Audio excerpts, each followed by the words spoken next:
warahmatullahi wabarakatuh. Selamat pagi teman-teman. Di sini kami akan mempresentasikan tentang produk kami, yaitu Teolegate. Nah, jadi tentunya sebelum kita membuat produk ini, kita akan melakukan riset market terlebih dahulu. Di sini ada beberapa poin yang ingin kita berikan, yaitu popularitas yang meningkat. Spaghetti itu jadi pilihan favorit anak sekolah karena rasanya yang enak, praktis, dan juga harganya yang terjangkau di kalangan pelajar. Yang kedua, kita punya strategi penjualan kreatif. Kita bisa kasih diskon, bisa satu gratis satu, dan juga tampilan makanan yang enak, tampilan makanan yang menarik secara visual untuk meningkatkan minat pembeli. Karena mengingat anak-anak sekolah zaman sekarang biasanya mementingkan penampilan dulu, baru dalamannya, kayak gitu teman-teman. Selanjutnya akan dilanjutkan oleh rekan saya, Jerry.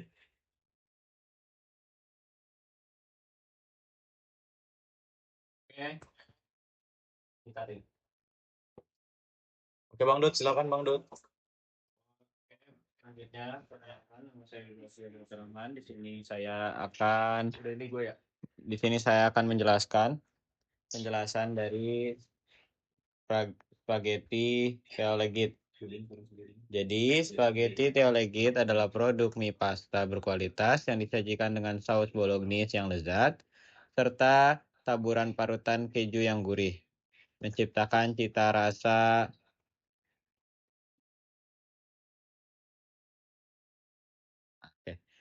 mohon maaf. Jadi tadi menciptakan cita rasa yang menggugah selera. Selain itu, spaghetti Teologit ditawarkan dengan harga yang sangat terjangkau bagi para siswa, sehingga ramah di kantong para pelajar. Next.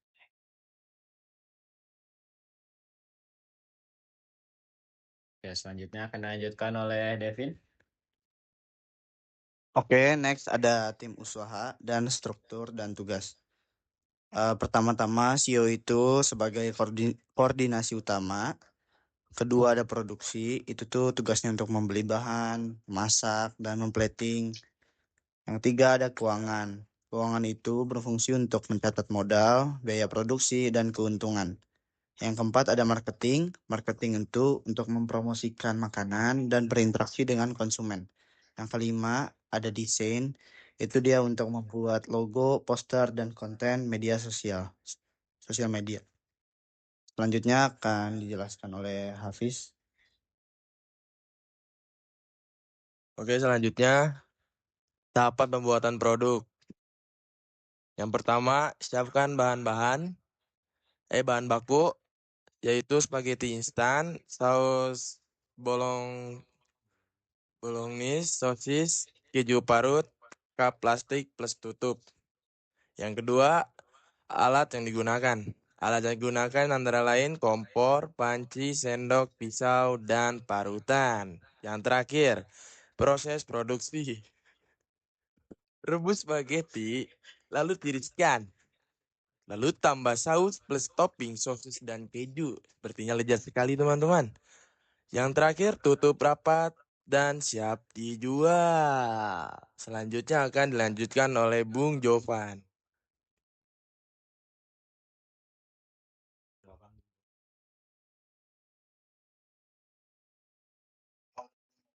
Itu awalnya untuk 15 cup. Yang pertama spaghetti seharga 25.000, saus seharga 20.000, sosis seharga 25.000, keju seharga 15.000, dan sendok plastik seharga 15.000.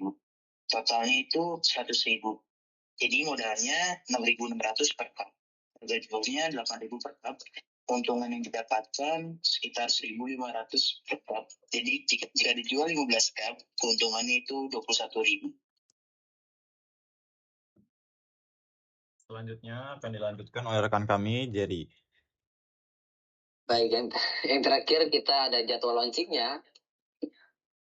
Jadi minggu pertama itu kita kemarin sudah sempat praktek untuk persiapan resep, bahan, alat, dan desain brandnya. Kita udah ada, kita tinggal melaunchingnya. Kemudian minggu kedua kita uji coba dan tester ke teman. Di minggu sebelumnya kita udah mencoba membuat di tempat saya. Dan menurut saya pribadi rasanya lumayan enak. Menurut Duta gimana? Menurut Duta enak. Iya. Kemudian di minggu ketiga kita ada konten promosi dari TikTok dan poster. Mungkin kita lebih ke poster karena lebih gampang untuk mencari target. Apalagi kita targetnya itu anak sekolah SMK dekat-dekat kita. Jadi tidak usah jauh-jauh ke TikTok. Kemudian minggu keempat kita soft launching. Kita jual terbatas, kemudian kumpulin feedback. Jadi kita nggak langsung menjual banyak, mencari keuntungan yang besar. Jadi kita jual dulu kayak sistemnya PO, pre-order. Kemudian nanti buat yang beli kita minta feedbacknya bagaimana dari kemasannya, kemudian rasanya, dan porsinya apakah cukup gitu dengan harga segitu. Kemudian di minggu kelima kita grand launching. Di sini kita menggunakan advertisement yaitu promo spesial beli 2 gratis 1. Jadi kan mau nggak mau orang kalau beli 1 sayang nih. Jadi pengennya belinya 2 biar dapat gratis 1. Dari situ kita bisa mereka cuan, kita juga cuan. Kemudian di minggu 6 terakhir setelah udah cuan segala macam laku, kita evaluasi rutin dengan tim kita dengan cara meeting di Discord. Oke. Mungkin bisa kembali ke Bung Atar untuk penutupnya. Selanjutnya, di sini kita punya SWOT. Di SWOT ini kita bisa mengetahui kelebihan, kekurangan, kesempatan kita dan juga tantangan apa saja yang ada gitu. Pertama untuk kelebihan, brand yang unik dan juga mudah diingat. Teoligit itu memiliki kesan yang kuat dan juga memorable gitu. Dan juga kita fokus pada produk spesifik. Spesialisasi pada spaghetti memungkinkan keahlian yang lebih mendalam. Dibandingkan kita membuat 2 produk secara langsung, maka kita akan terbagi fokusnya. Maka kita akan memilih untuk fokuskan kepada produk spaghetti gitu. Lalu posisi produk delicious menekankan cita rasa sebagai value proportion utama. Lalu kita juga memiliki kelemahan di sini. Salah satunya ada menu yang terbatas dan juga brand kita masih baru, sehingga kelemahan kita itu akan sulit bersaing dengan brand-brand yang sudah lama.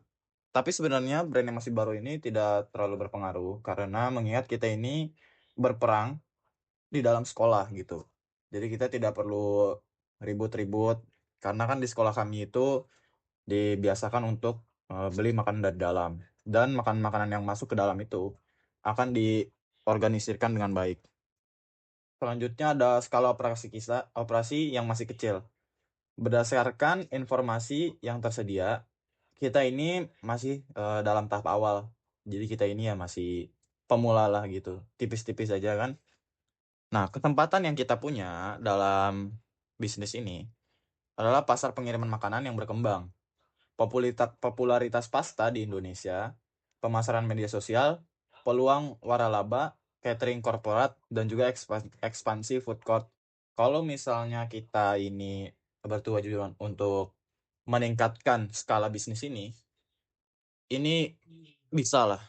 bisa diatur sama kita. Cuman kita memang kurang menginginkan untuk ini kita ekspansi lagi gitu teman-teman. Jadi cuma di sini aja. Lalu ada threats-nya di sini, yaitu kompetisi yang ketat, fluktuasi harga bahan baku, perubahan selera konsumen, regulasi pemerintah, dan juga economic downturn. Itu teman-teman.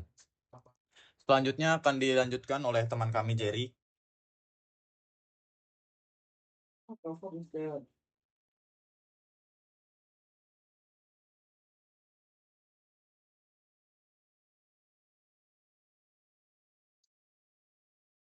Bung Jerry tidak ada suaranya, Jerry. Bisa dinyalakan. Oh iya. Paget. Oke, jadi di sini kita ada tabel udah dibaca ya. Kita baca dulu dari paling kiri atas yaitu key partner. Dari kemarin saat kita memproduksi untuk kita makan sendiri, mungkin di situ udah harganya paling oke menurut kita. Makanya kita supplier bahan bakunya yaitu di Superindo. Kemarin tuh kita ke Superindo, beli bahan bakunya, dan menurut kita worth it lah ya harganya, nggak mahal-mahal banget. Kemudian untuk delivery service, nah di sini karena dari data di Indonesia kebanyakan orang tuh pesan makanan pasti kalau nggak di Gojek ya di Grab, makanya kita menggunakan Gojek dan Grab. Kemudian di sosial media influencer, mungkin di sosial media ini kita belum terlalu bakal ditekankan di situ karena mengingat kita ini masih pemula, paling kita akan membrand sendiri, jadi tidak perlu influencer dulu. Kemudian di supplier alat dapur itu bisa di rumah sih. Kemudian kita ke sebelah kanan sedikit, yaitu ada key aktivitas produksi spaghetti resep khasnya. Untuk resep kita sebenarnya tidak rumit-rumit gimana ya sewajarnya spaghetti aja. Tapi kita punya ciri khas yang membuat rasa itu tidak ada di spaghetti lain. Dan itu menjadi resep rahasia dapur Theo Legit. Kemudian ada digital marketing dan content creating. Di bagian ini Api sudah paling bagus dalam mengedit, apalagi menyembunyikan hal-hal yang tidak perlu. Dan Hafiz juga jago dalam membuat video FYP. Benar gak, Hafiz? Kemudian kita lanjut ke dalam pengelolaan hubungan pelanggan. Jadi kita di sini tidak hanya asal menjual. Jadi kita di sini sedikit membangun relasi dengan pembeli. Apalagi bisa dilihat pembeli kita yaitu sepantaran dengan kita, yaitu anak SMK. Kemudian lanjut ke kontrol kualitas. Nah, kalau kalian lihat, pasti kalau kalian sering beli makanan, ada aja tuh rasanya berubah-ubah tiap hari. Contohnya, makanan yang di mall-mall gitu, Soleria, ya itu saya menjadi korban. Rasanya beda-beda setiap hari. Jadi kita sebagai industri kecil yang membuka usaha, jadi kita harus mengontrol. Sebelum menjual ke pelanggan, kita harus coba dulu rasanya apakah udah sesuai, apakah sudah sesuai standar SOP Theo Legit. Kemudian kita masuk ke dalam pengembangan brand. Brand yang di sini kita udah lumayan maju ya. Kita udah mencoba membuat, terus kita udah ada poster untuk menjual. Terus nanti di next-nya kita akan mencari yang mau mencoba spaghetti kita dan memberikan feedback-nya. Kemudian kita ke bawah sedikit ke key research, yaitu resep rahasia dan kalian kuliner. Di sini untuk bahan untuk memasak ininya, spagettinya, kita serahkan kepada Duta. Karena kalau dilihat dari kemarin, Duta sudah handal dalam memasak spaghetti. Kemudian brandnya yaitu Theo Legit. Mungkin ada yang bertanya kenapa kita namanya Theo Legit ya. Jadi ini tuh asal usulnya dari Bung Atar. Bung Atar itu dulu suka ngomong Theo. Benar gak Bung Atar? Saya setuju. Theo itu kata baik dari bahasa Sunda ya. Terus legit itu karena spagettinya legit gitu rasanya. Makanya kita gabungkan.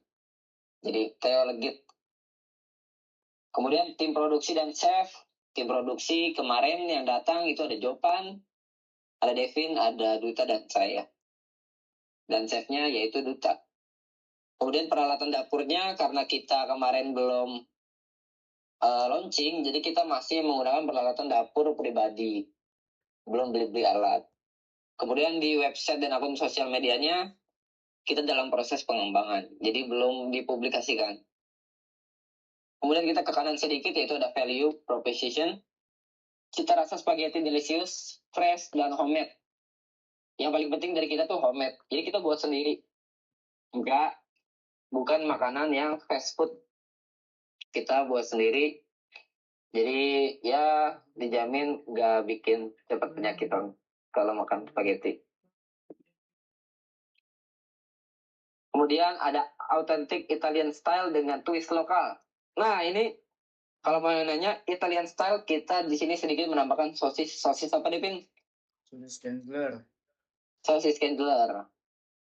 Itu udah Italian banget. Dan lokalnya kita tambahin apa kemarin? Parutan keju. Bombay. Itu dia. Bawang bombay dan parutan keju. Kemudian kita menjual harganya terjangkau. Sekitar berapa harganya?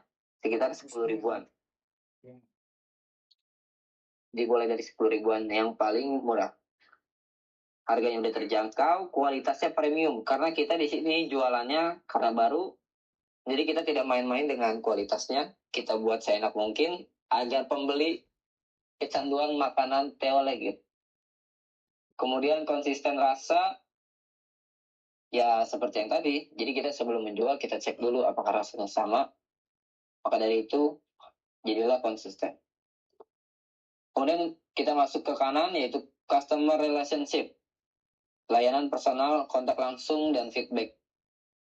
Ini seperti yang tadi dijelaskan oleh saya juga.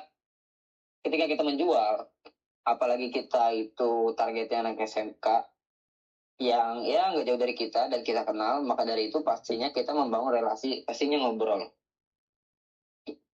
Jadi kita ada hubungan langsung yaitu, dan dari situ kita bisa meminta feedbacknya, karena kita sudah kenal gitu, kita sudah tahu oh ini anak SMK. Kemudian kita masuk ke engagement via media sosial. Ini juga kita dalam proses pengembangan dan interaksi website juga masih proses. Program testimoni dan loyalitas.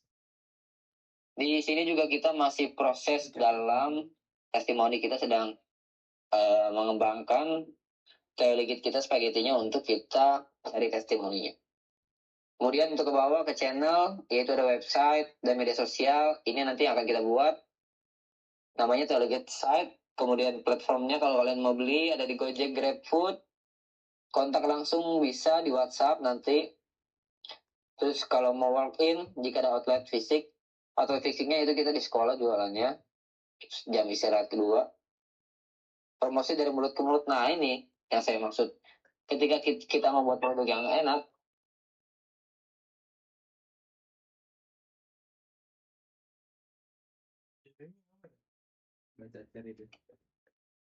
jadi customer pasti ngomong ke temannya bahwa produk kita ini enak. Jadi bakal dari mulut ke mulut dan akan terjadi iklan secara mandiri. Itu akan dilanjutkan oleh Duta. Selanjutnya di sini saya akan menjelaskan untuk customer segment. Jadi di sini kita mengincar utamanya itu customernya yang pasti pecinta pasta, anak-anak muda yang menyukai hal-hal makanan modern gitu, keluarga atau mahasiswa, sama food enthusiast yang aktif di media sosial karena kita mengiklankan produk kita di media sosial. Selanjutnya di sini kita ke cost structure. Jadi pengeluaran dari Theo Legit Spaghetti ini apa saja? Yang pasti pertama ada bahan baku dan packaging. Lalu ada biaya delivery, sewa tempat, mungkin untuk membuat mie-nya, tim produksi ya. Lalu untuk menggaji tim produksi, membagi hasil, marketing, biaya marketing yang dikeluarkan, dan maintenance peralatan atau perawatan peralatan. Lalu ada biaya izin usaha, mungkin sekarang kita belum punya, tapi mungkin kedepannya kita akan memiliki izin usaha. Lalu selanjutnya ada revenue stream. Jadi pemasukan yang kita dapatkan itu dari penjualan spagettinya secara langsung, order via online, jasa catering atau ada event, lalu merchandise. Mungkin kedepannya Theo Legit ini akan membuat merchandise tersendiri. Lalu mungkin pengembangan untuk masa depannya. Oke. Selanjutnya. Baik, mungkin segitu saja presentasi dari kelompok kami. Sebelumnya kami minta maaf apabila ada kesalahan kata, salah penyebutan, dan segala kesalahan lainnya. Kami, keluarga besar dari Theo Legit, izin menutup acara hari ini. Terima kasih banyak atas perhatiannya. Assalamualaikum warahmatullahi wabarakatuh.